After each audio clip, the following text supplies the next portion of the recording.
Hola, muy buenas noches. Bueno, digo buenas noches porque estoy grabando de noche, pero para ustedes muy buenos días. Vamos a seguir continuando con la clase de nutrición aplicada. Hoy vamos a tratar un tema bastante importante, que es el periodo de transición, transición a la lactancia.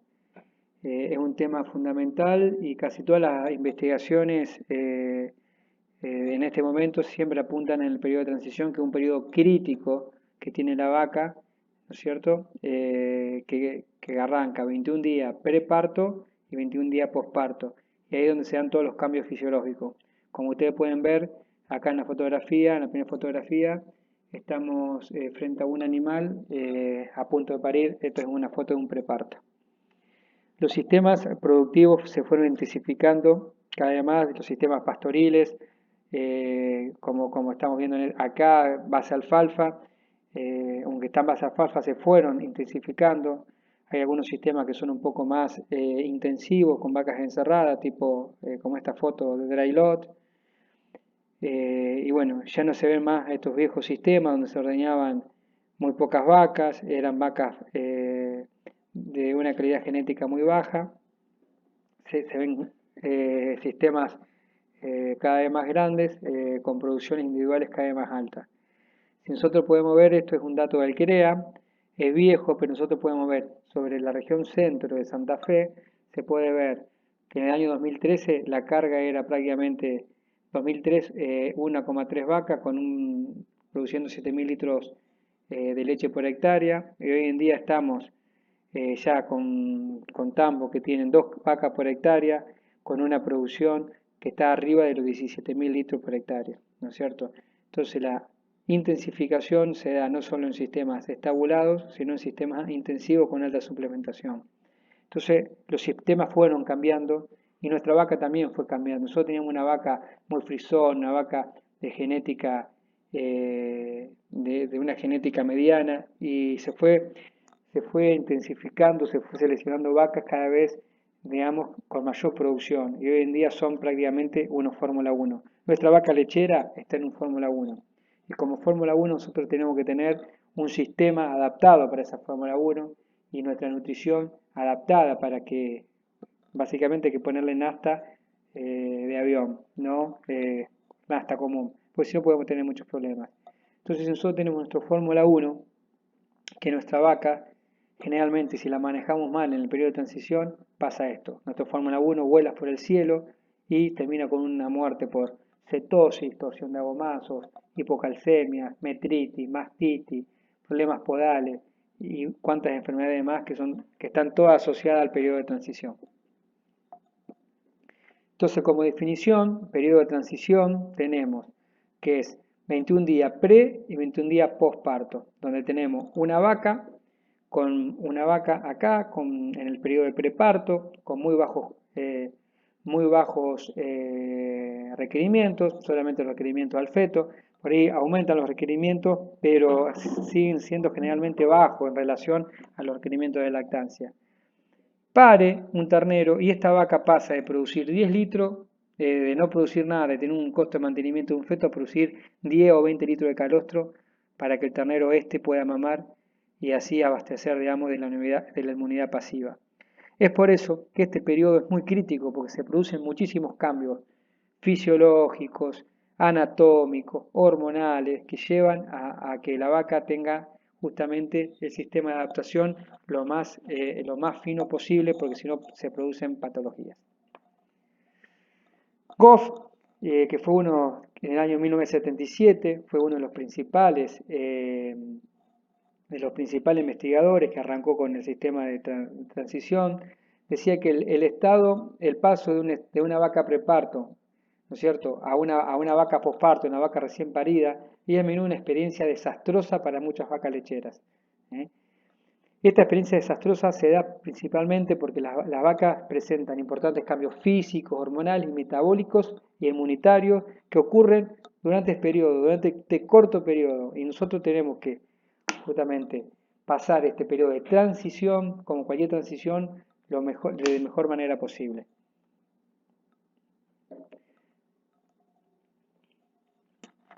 Este gráfico o este gráfico y cuadro muestran qué pasa con los requerimientos. Nosotros tenemos unos requerimientos, acá tenemos una vaca final de gestación y una vaca al periodo de lactancia. En el medio está solamente el parto. ¿eh?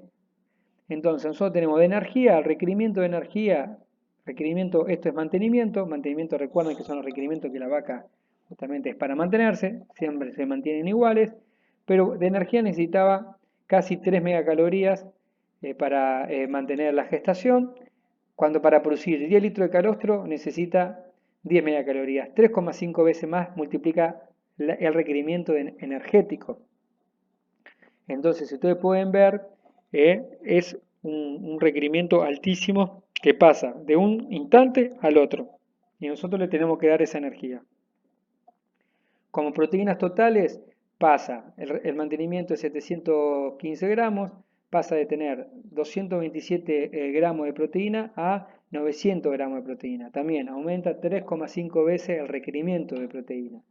De calcio, prácticamente pasa de requerir para producir hierito de calostro 5 veces más. Esto es importante de tener en cuenta que hoy en día una vaca no produce 10 litros de calostro, hay vacas que producen hasta 20 litros de calostro. Entonces los requerimientos obviamente aumentan mucho más. Lo mismo para el fósforo y lo mismo para el magnesio. Los requerimientos aumentan de una manera muy grande.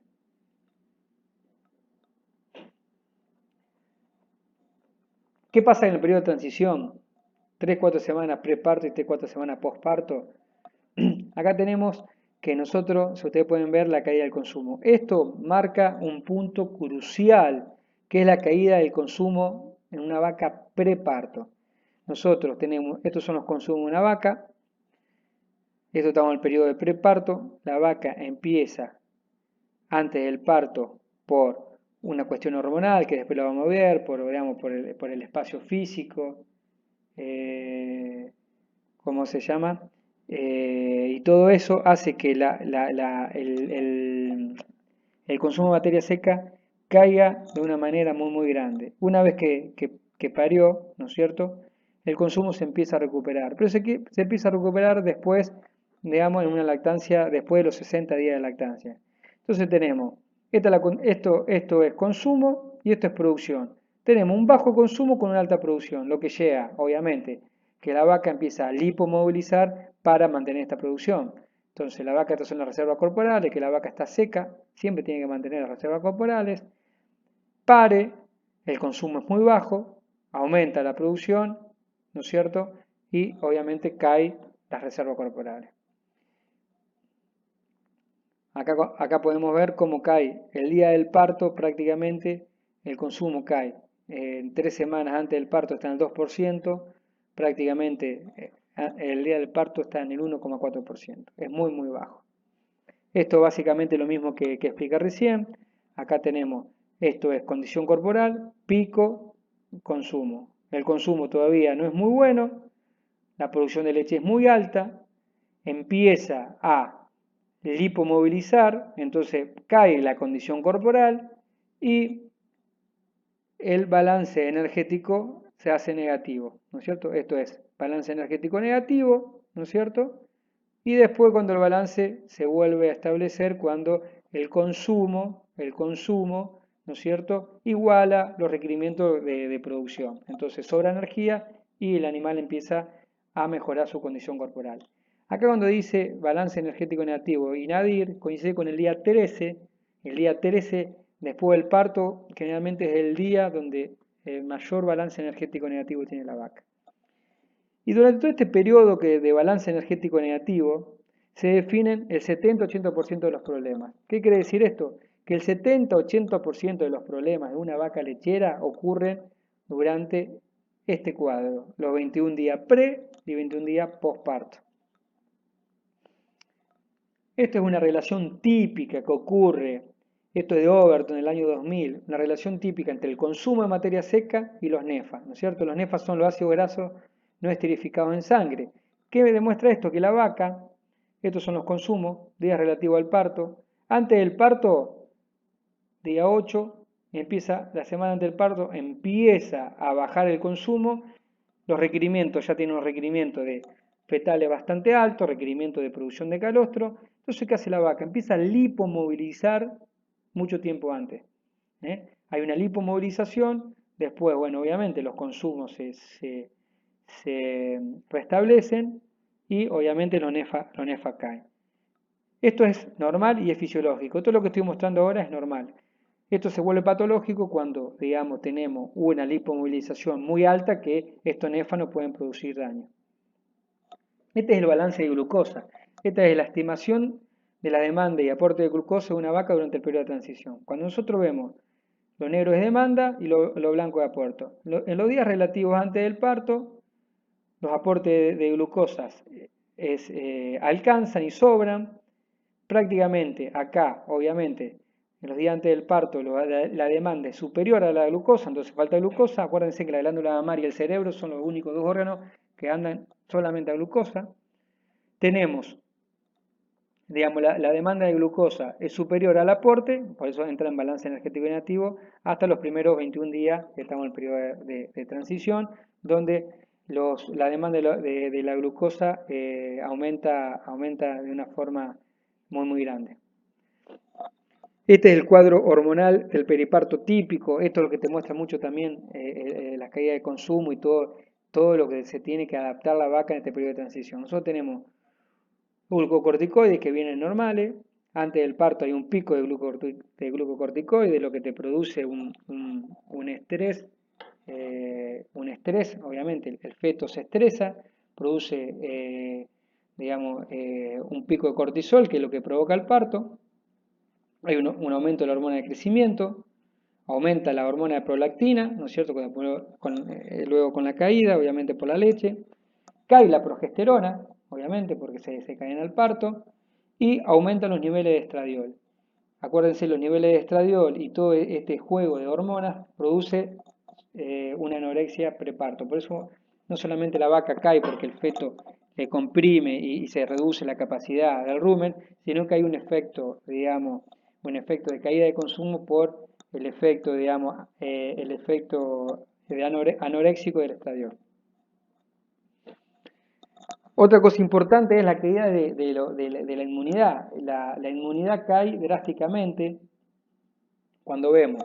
Estas son las funciones de los neutrófilos y los linfocitos. La función de los neutrófilos cae de una manera muy grande por el sistema hormonal, sobre todo por los niveles de corticoides, ¿no es cierto?, entre el preparto y el postparto inmediato. Y eso, digamos, hay que tenerlo en cuenta porque muchas de las afecciones, como retención de placenta, etcétera, se deben a la caída de la inmunidad. Entonces hay que tener muy en cuenta, nosotros tenemos animales de altísima genética, animales que requieren mucho más de energía, proteínas, minerales, que tienen un desencontrol hormonal muy grande, que tienen falta de consumo y a su vez tienen una inmunosuficiencia. Si a todo esto le sumamos más estrés, un estrés de manejo, un estrés de golpe, un estrés de perro, obviamente lo que pasaba con la Fórmula 1, que esa foto era una vaca que tenía un hígado graso, produce, digamos, es una cosa cotidiana, una cosa todos los días que se ven los tambos, si no hacemos las cosas como corresponde. La centralidad del hígado, el hígado es, digamos, solo lo que tenemos que cuidar es el hígado. El hígado tiene una centralidad muy grande de todas las funciones que ocurren. Acá todo lo que ustedes ven acá a la derecha son todas y algunas de las funciones que produce el hígado, como ustedes saben. Entonces la rápida adaptación para soportar la lactancia es central para la transición sin tener problemas. Nosotros cuando vemos acá, produce todas estas funciones metabólicas, es el hígado, digamos, el cruce de todas las rutas metabólicas que ocurren en el hígado. Entonces, ¿qué pasa con la adaptación hepática? Al hígado lo tenemos que cuidar. Si a esto nosotros le sumamos micotoxina y le hacemos, digamos, percha, hablando mal el hígado, y sí, las lactancias no van a surgir o no van a ser como nosotros queremos. Entonces tenemos un flujo hepático de sangre, por ejemplo, en preparto y postparto incrementa el 84%. El consumo de materia seca aumenta el 44%. Todo eso pasan todos los nutrientes por el hígado. El consumo hepático de oxígeno aumenta un 95% y la actividad metabólica del hígado aumenta al doble. Toda esta adaptación tiene que hacer el hígado. Entonces es fundamental la adaptación hepática. Hoy en día se usa mucha metionina, se usa muchos, digamos, protectores hepáticos para mejorar, obviamente, la funcionalidad hepática. Colina protegida, después más adelante lo vamos a ver.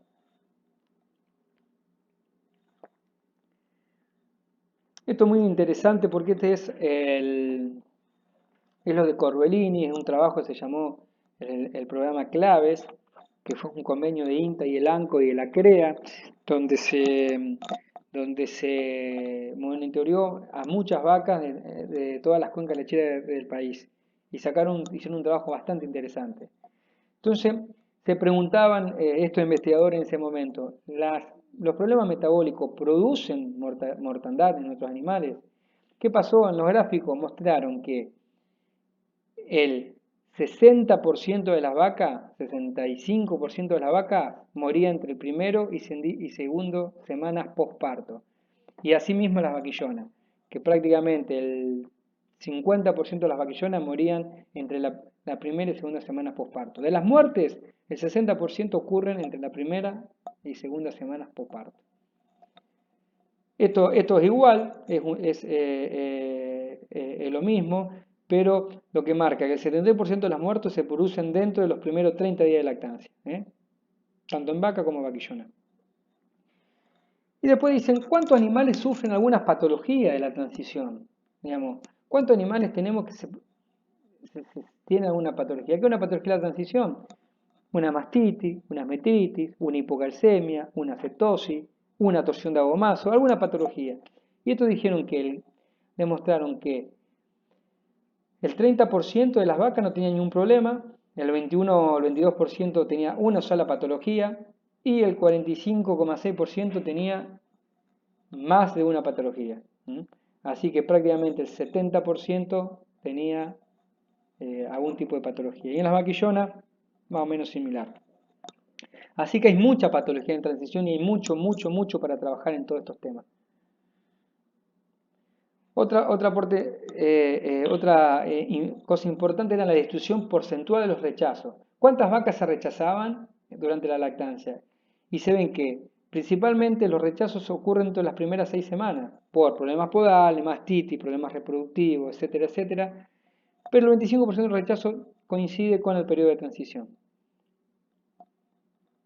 Esto es importante, esto en la región centro acá, que crea región centro, y mostraban cómo es, digamos, los descartes y las muertes y las reposiciones. Nosotros podemos ver que nosotros cuando tenemos años como el 2016, ustedes pueden ver acá que hubo un 33% de reposición, un 21% de muertes en vaca, ¿no es cierto?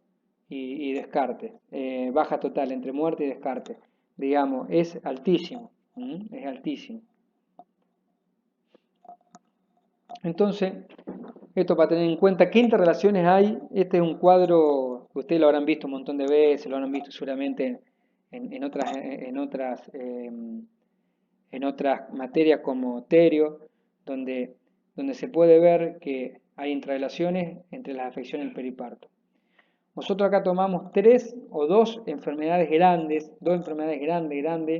que son la hipocalcemia al parto y la cetosis subclínica, como dos enfermedades. Y hay un interrogante que son los nutrientes antioxidantes y humedad y inmunidad, que hoy en día más no es un interrogante, hoy en día se sabe que esto es así y sí o sí necesitamos nutrientes antioxidantes. Entonces, ¿qué nos quiere decir esto?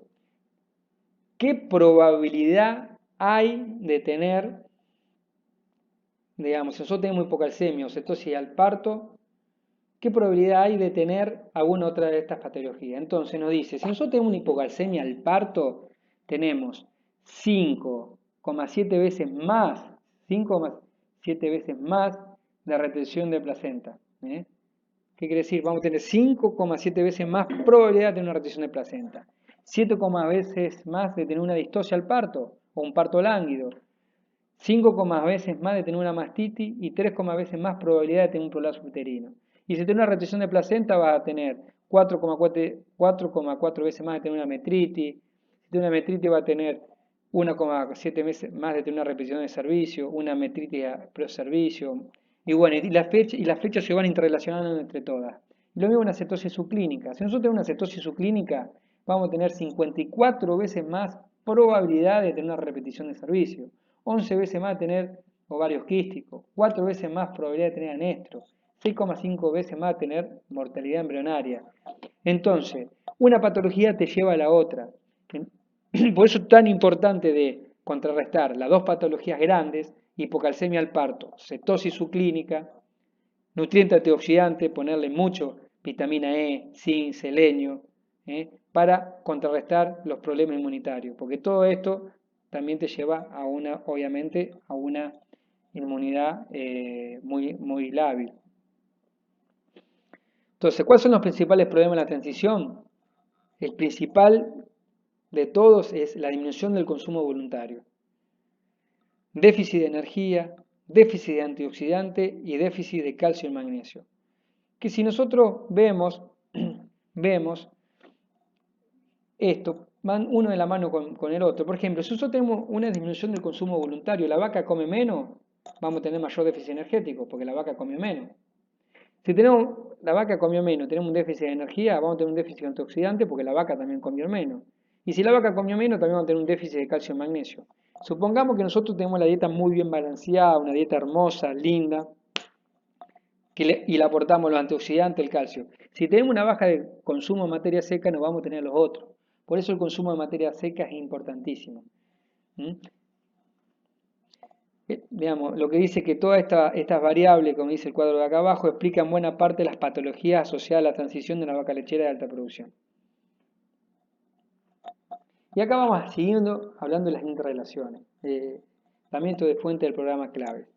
Entonces nosotros dijimos, vamos a hablar de disminución de consumo voluntario, insuficiente aporte de vitaminas y microminerales antioxidantes y dietas altas en DCAP, digamos dietas que nosotros nos podemos balancear el calcio y baja en magnesio, y insuficiente fibra afectiva.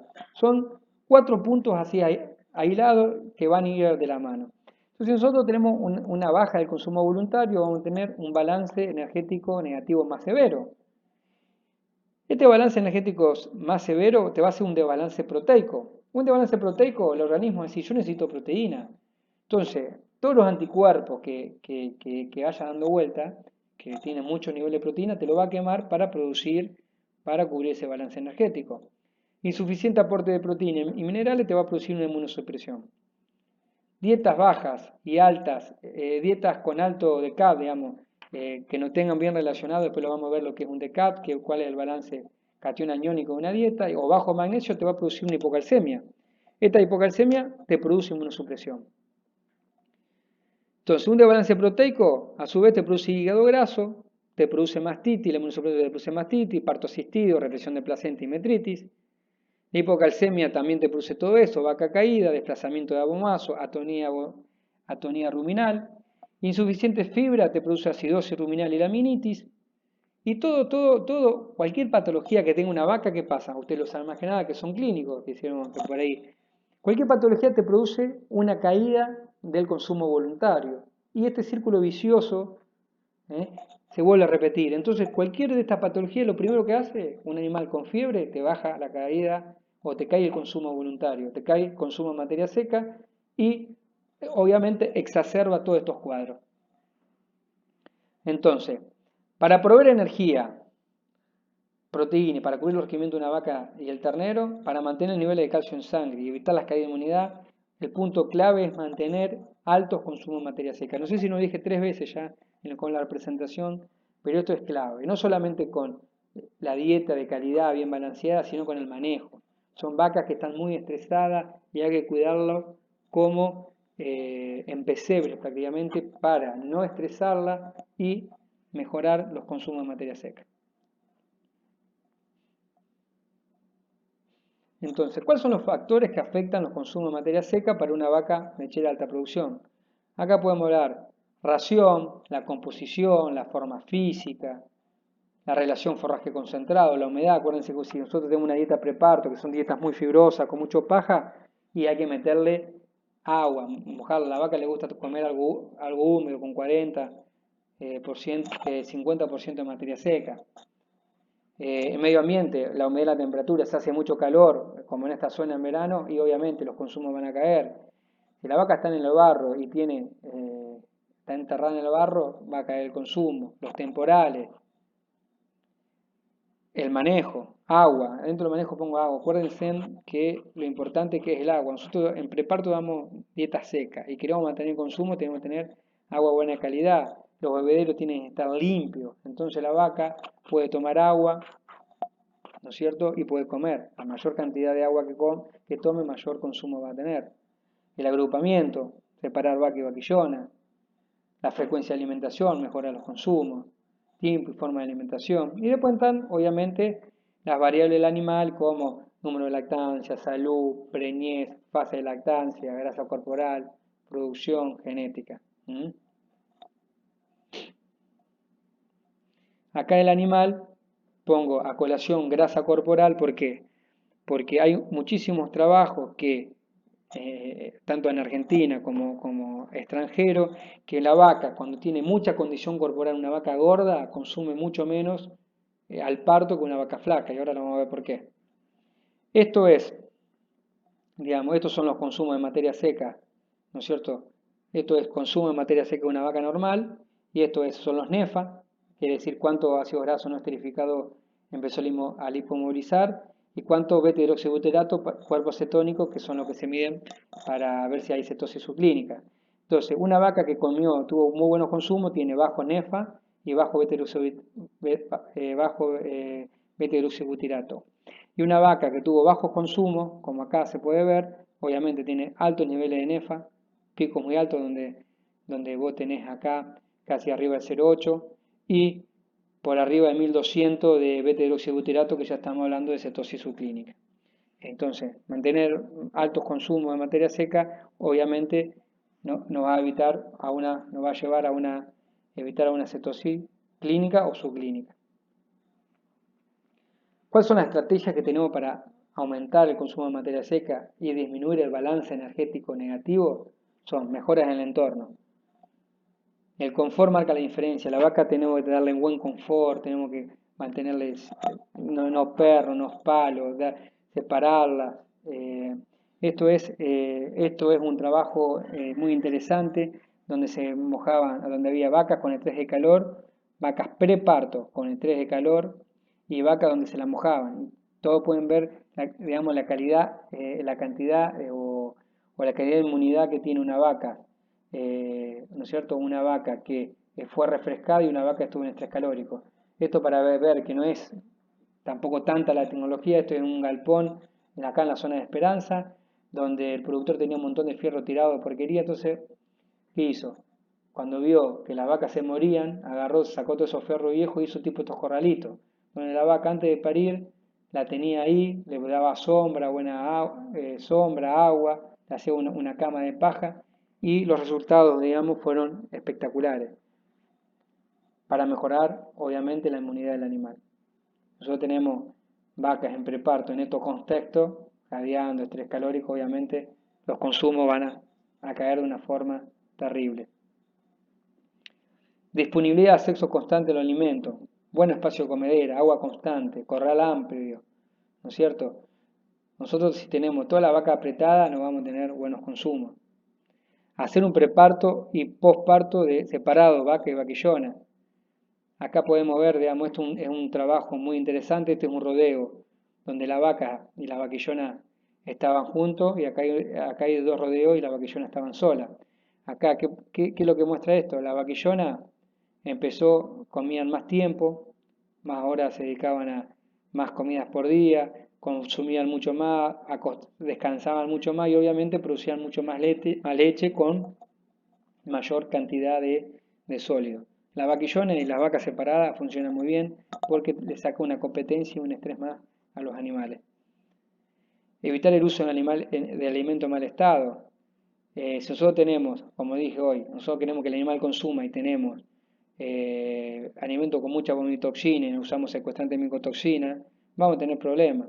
Por ejemplo, acá esto es un silo de maíz donde tiene de vomitoxina, donde te cae el consumo, te cae la inmunidad. ¿Se acuerdan todo lo que hablamos de vomitoxina? En vez de tener por arriba de 300, tiene 1040. No hay forma de que ande. Ahí cuando dije hoy el tema de las vacas gordas, evitar animales en preparto con exceso de condición corporal. Nosotros cuando tenemos, digamos, vacas, la vaca más delgada tiene una menor depresión de consumo postparto. Antes se hablaba siempre de vacas al parto 3,5, hoy en día se habla de vacas de 3,25, ¿no es cierto? Son vacas que no esté tan gorda y que lleguen muy bien.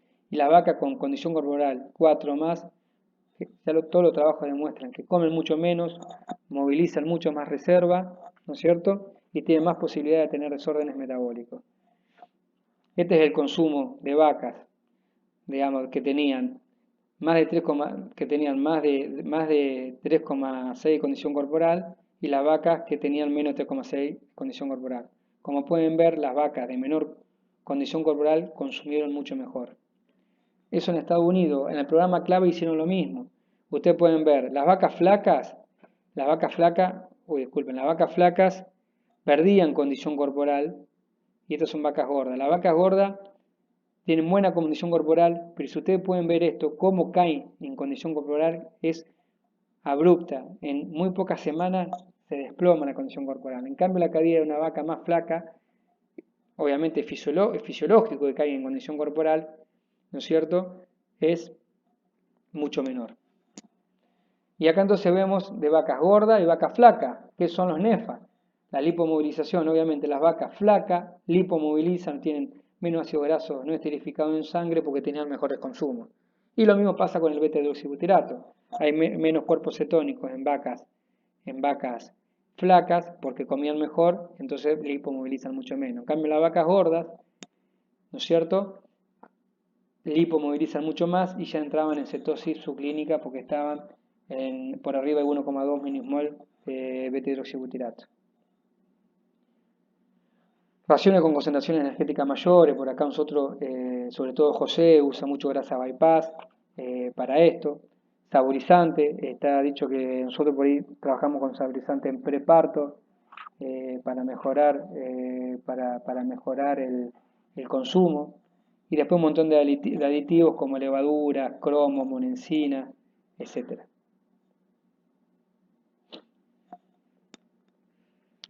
Bueno, la primera parte voy a dejar acá para seguir después con lo que son propiamente dicho, lo que son las dos patologías muy grandes como es cetosis y hipocalcemia al parto.